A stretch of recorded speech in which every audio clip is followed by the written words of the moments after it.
My brothers and sisters of Uganda, when the United Nations raises its voice to warn about an election, when international bodies begin to whisper concerns about a nation's democratic process, it is not because they care more than you do about your future. No, it is because the signs are already written on the wall, and the world has seen this story before. The question is not whether the storm is coming. The storm is already here. The question is whether you will face it standing together or divided against each other. Let me tell you something from my heart. I speak to you not as a president, not as a leader from another land, but as an African brother who has watched our continent bleed too many times because old men refused to let go of power and young people paid the price with their blood. I speak to you as someone who understands what it means when a generation finally says, enough is enough. You see, my brothers and sisters, what is happening in Uganda right now, we have seen it before. We have seen it in my own Burkina Faso. We have seen it across West Africa, across East Africa, across the Sahel, across this beautiful continent that refuses to learn from its own wounds. There is a formula, a pattern that repeats itself like a curse we cannot break. First comes the tension. You feel it in the air, in the way people whisper instead of speak, in the way soldiers appear on corners where children used to play. Then comes the repression. Opposition leaders are targeted. Journalists who ask questions find themselves in dark rooms. Human rights defenders become enemies of the state. Young people who dream of something different are called agents of foreign powers. Then the violence begins. Not always with guns, not always with blood at first. Sometimes it is the violence of silence, the violence of fear, the violence of an internet that suddenly stops working because they do not want you to see what is happening in your own country. The violence of peaceful assemblies broken up by security forces who are supposed to protect you, not intimidate you. And then comes the day.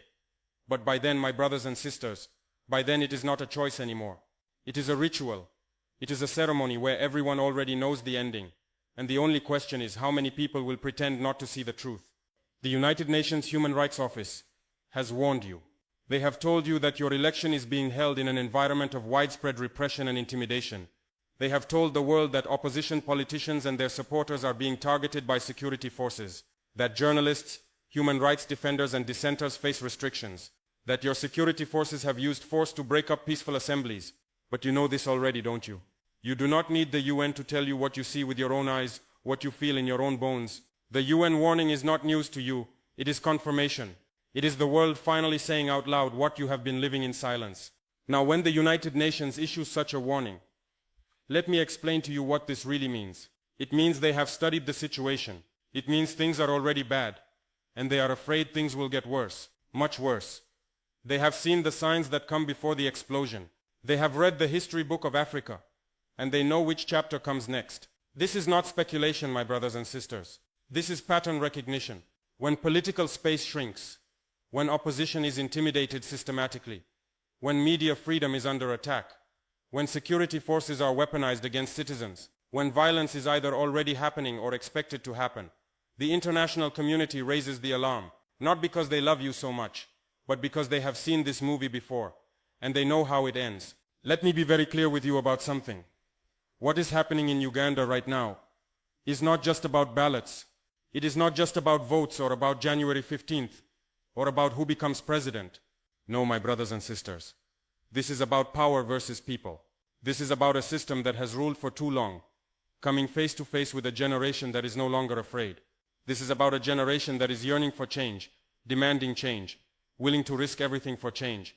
On one side of this struggle you have President Yoweri Museveni, 70 years old, a man who has ruled Uganda since 1986.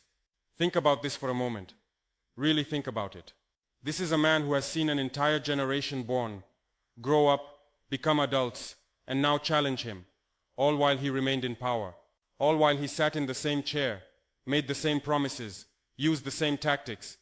When Museveni took power in 1986, Bobi Wine was just a small child, a kindergarten kid jumping here and there, dancing, singing those innocent songs that children sing, not knowing that 40 years later, he would become the face of resistance against the same man who was president when he was born. Can you imagine? Your entire life, from birth to adulthood, one man has been president. One man has controlled the narrative. One man has decided what Uganda should be. And now on the other side you have Bobi Wine. He is not just a politician. Let us be honest about this. He is a symbol. a symbol of youth resistance, a symbol of popular frustration, a symbol of a generation that refuses to accept that things cannot change. He was not a traditional politician who went to political schools and learned how to shake hands and make empty promises. No, he is a cultural force turned political challenger. He is a musician who sang the pain of his people until the people said, "You understand us, now lead us." This is what frightens the system, my brothers and sisters. Not Bobi Wine the individual, not his policies or his party or his campaign.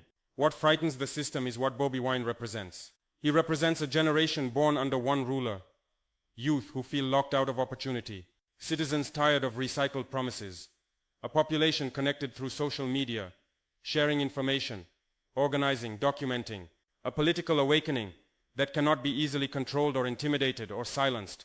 Let me tell you something I have learned. The system does not trust the people. When you see military deployments before an election, when you see arrests of activists, when you see fear used as policy, when you see internet shutdowns and journalist harassment, it tells you one thing very clearly. The system does not trust the people. Think about this. Any government confident in popular support does not fear communication. Any leader who truly believes the people love them, want them, choose them freely, such a leader does not shut down the internet. Such a leader does not arrest journalists. Such a leader does not break up peaceful assemblies with force. Internet shutdowns mean one thing, and one thing only. They want to control the narrative. Because when people can document what is happening, when people can live stream the truth, when people can organize and share information and coordinate, power loses its monopoly. Power loses the ability to tell you that what you are seeing with your own eyes is not really happening. Power loses the ability to make you doubt your own reality. That is why authoritarian systems always attack the internet first. Then they attack journalists. Then they attack independent observers. They tell international monitors, "Don't come here with your foreign ideas.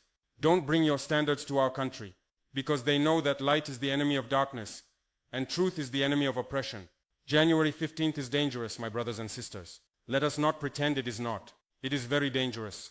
But not because of Bobi Wine, not because of the opposition. It is dangerous because the system has made it dangerous. It is dangerous because when leaders stay too long, elections stop being democratic exercises.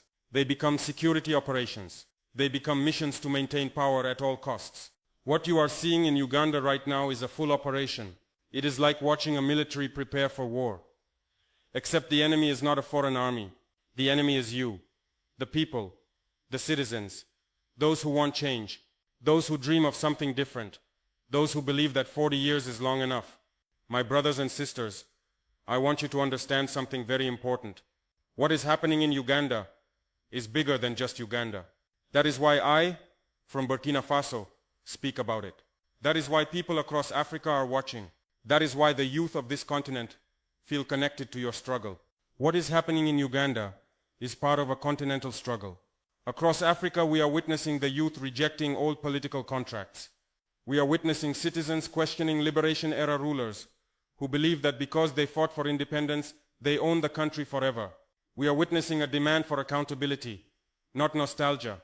We are witnessing a refusal to inherit silence. This is the same energy we saw in West Africa, the same energy we saw in the Sahel, when young people said enough to puppet governments and permanent rulers. The same energy we see in the diaspora, when young Africans refuse to accept that corruption and dictatorship are just African culture. The difference is that Uganda's system is deeply entrenched, deeply entrenched, and entrenched systems do not reform easily. They resist, they fight, they use every tool of power to maintain themselves. But here is what history teaches us, and I want you to listen carefully. Long-serving rulers never believe they will fall. Never. They believe they are exceptions. They believe they are necessary. They believe the nation cannot survive without them. This psychology is very, very dangerous, because once a leader becomes the state, any challenge to their power feels like an attack on the country itself. This is no longer a man ruling alone. This is a military structure, a patronage economy, a political elite dependent on continuity, because if things change, they lose everything. Foreign interests that prefer predictability, because they have deals and contracts and arrangements. Institutions shaped around one personality, so that if that personality leaves, everything collapses. When people ask, why doesn't he just retire? They misunderstand the situation completely. If he retires, many people lose protection. If he leaves, many structures collapse. If power changes hands, many secrets surface. And that is why transitions are always the most dangerous moments in any country's history. Now I want to speak directly to the youth of Uganda, the youth of 2026. You are different. Your minds are sharp. You are educated. You have the internet. You can access information. You can see what is happening in other countries. You can compare. You can analyze. You can think for yourselves. I am begging you, pleading with you. If your leader does not win, do not kill each other. Please, do not let old politicians, whether young in age or old, do not let them turn you against your brothers and sisters. Do not let them use you to destroy your own future. We have seen it too many times. These days, violence, youth killing youth, communities divided, families destroyed. And when the smoke clears, when the bodies are counted, the politicians are still fine. They are still safe. They are still rich. It is you who have lost everything. It is your mothers crying. It is your fathers burying their children. It is your sisters raped. It is your brothers dead. I know the passion is real. I know you want change. I know you are tired of waiting, tired of promises, tired of seeing your country's wealth stolen while you have no jobs, no opportunities, no future. I understand this. I feel it myself. But there is a way to fight that does not involve destroying ourselves. We should have another day of fighting, but intellectual fighting. Fighting with ideas, with organization, with persistence, with documentation, with truth. Yes, some wins come with force, with noise, with chaos. But let us be smarter than that. Let us not have our brothers and sisters die because of politicians who will sleep peacefully in their mansions while you burn. Even if your leader does not win, do not panic, do not despair. A day is coming when all of this will end. No ruler rules forever. No system lasts eternally. History is on the side of the people, always, eventually. But you must be alive to see that day. You must be united to build that future. The real question that no one is asking is this: what happens after January 15th? What happens next? Whether Museveni wins or Bobi Wine wins, what happens to Uganda? If Museveni wins, can the system return to normal? Can you go back to pretending everything is fine? Once people lose fear, once legitimacy is questioned, once youth stop believing in the process, power becomes very expensive to maintain.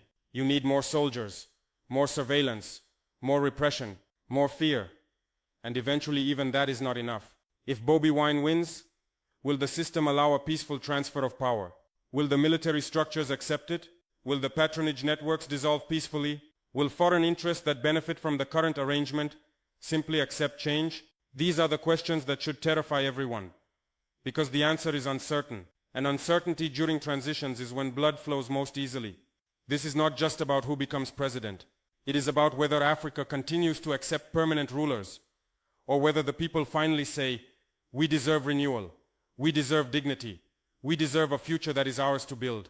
My brothers and sisters of Uganda, the UN warning is not just a story. The story is why it was necessary. The story is what you do with this moment. The story is whether you let fear divide you or let hope unite you. I pray for peace in Uganda. I pray that you will vote with dignity. I pray that you will vote with peace in your hearts. I pray that whatever happens on January 15th, you will remember that you are Ugandans first, before you are supporters of any politician, that you are Africans, brothers and sisters in this continental struggle for true liberation. We do not want chaos. We do not want what happened in other countries to repeat in Uganda. We want free and fair event.